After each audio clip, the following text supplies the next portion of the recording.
Frontier Fighters.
Frontier Fighters, the glowing, imperishable deeds of those fearless sons of courage who gave their lives so that the West might have liberty and justice.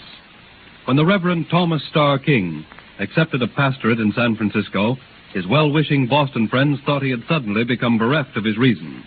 They assured him California was a land of brawling miners, outlaws, and savages. But on April 5th, 1860, Starr King and his wife boarded the steamer Northern Light for San Francisco.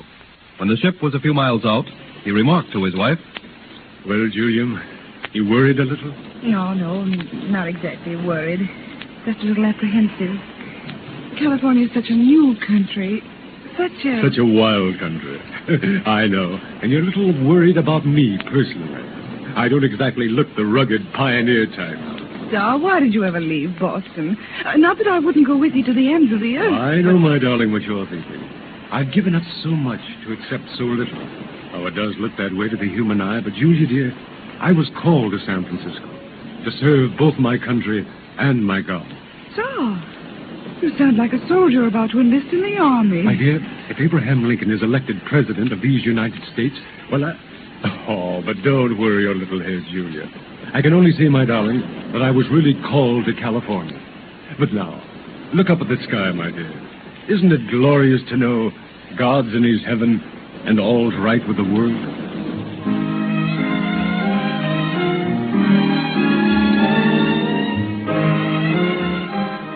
On April 28, 1860, Starr King preached his first sermon in the Unitarian Church on Stockton Street. His size, his beardless, boyish face were held against him until he spoke. Then, every doubt in the minds of his parishioners faded away. They were charmed, entranced, delighted, wildly enthusiastic. With every sermon, his fame grew, and in a few months, people came from every part of the state to hear this inspired young preacher. Just before Lincoln was inaugurated, some of his followers asked Starr King to declare himself. Declare myself, gentlemen?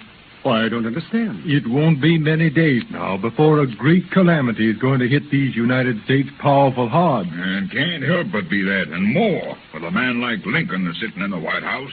I ain't for mincing words. You going to be north or south, Reverend King? Neither, Mr. Jones. Neither? Just a humble, God-fearing, liberty-loving American. And now, gentlemen, I bid you good morning. Something wrong, dear? Not yet, Julia, but there will be soon.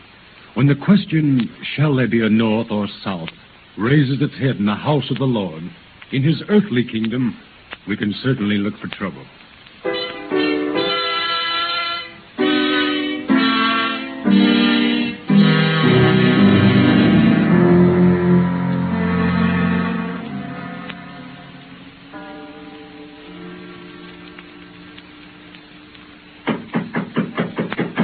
Starr, dear. Starr, wake up.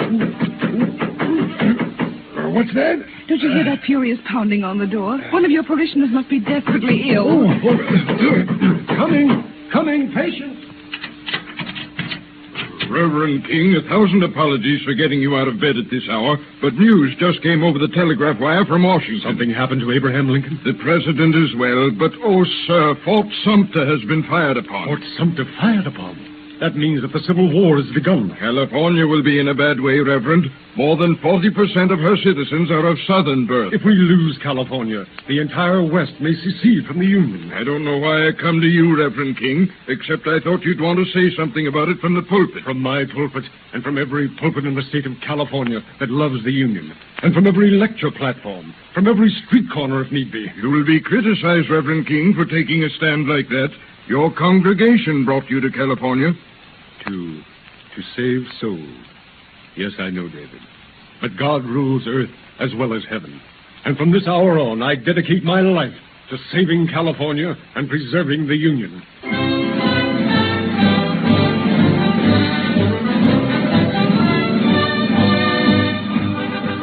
There are those who say they are Union men and in favor of the government, and yet they are bitterly opposed to the administration and cannot support its policy.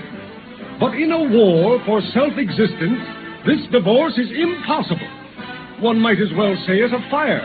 While his house is beginning to crackle in flames, I am in favor of this engine. I go for this water. The hose meets my endorsement, and certainly I am for putting out the fire. But don't ask me to help man the brakes, for I am conscientiously opposed to the hose pipe. Its nozzle isn't handsome. It wasn't made by a Democrat. My friends, I have a vision. I want to share it with you. I see a restored, peaceful, majestic, irresistible America, where North and South are one again, where liberty and union, now and forever, are one and inseparable.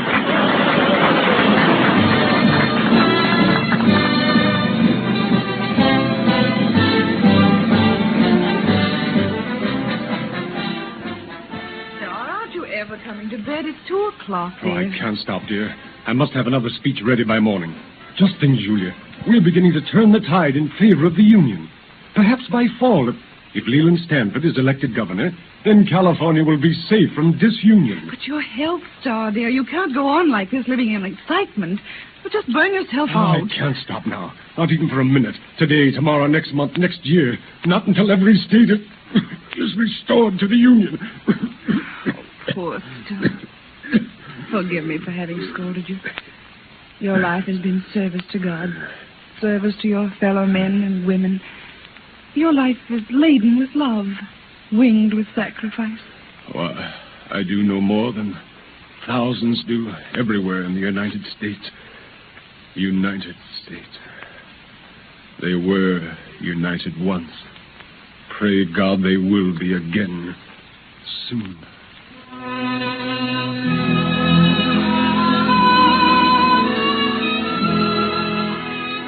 The war years drove on. In a bitterly fought campaign to re-elect Abraham Lincoln, threats were made against the preacher patriot's life. He tried to keep their knowledge from Mrs. King.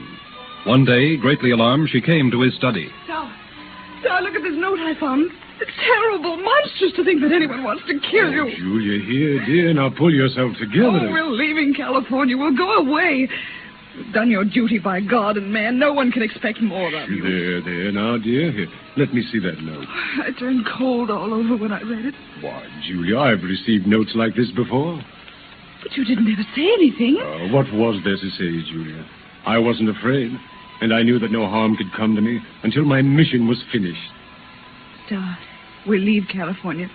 Oh, you need a rest. You've gotten so thin.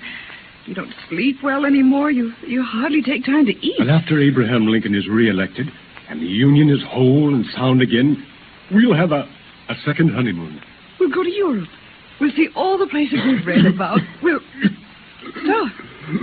Starr! Here, let me get you some water.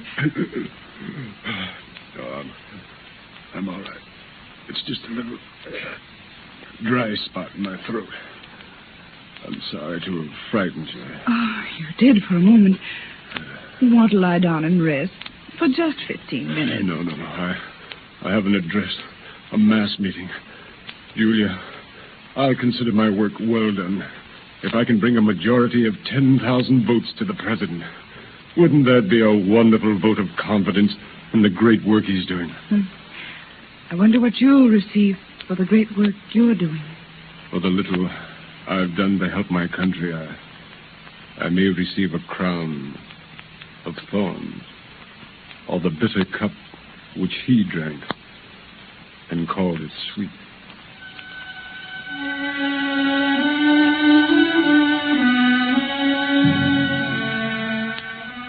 Even when his strength was fast failing him, Starr King drove himself on day by day. Even as the election returns were pouring in, he kept on preaching the gospel of liberty and union, one and inseparable. Closing his fervent plea for an undivided union, he said, And when the work of the government shall be accomplished, when the flag of 13 stripes and 34 stars shall again float over Sumter, over New Orleans, over Mount Vernon, and the American dust of Washington... Reverend, final election returns. Oh, thanks, Bill. I'll announce them from the stage. How does it look, Bill?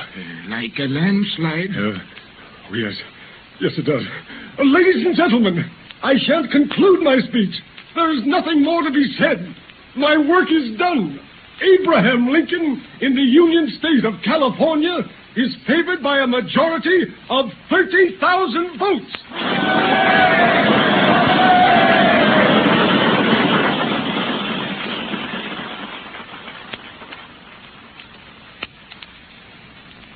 Doctor, is my husband very ill? Mrs. King, there's hardly a spark of life left in that frail body.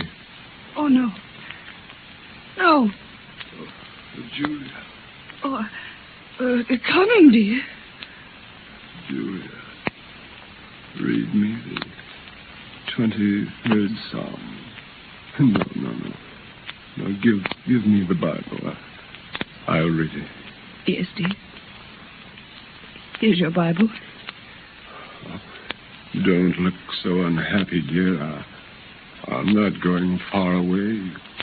You see, I can't stray far because the Lord is my shepherd. I shall not want. He maketh me to lie down in green pastures. He leadeth me beside the still water. He restoreth my soul. Doctor. A great soul has joined his Maker.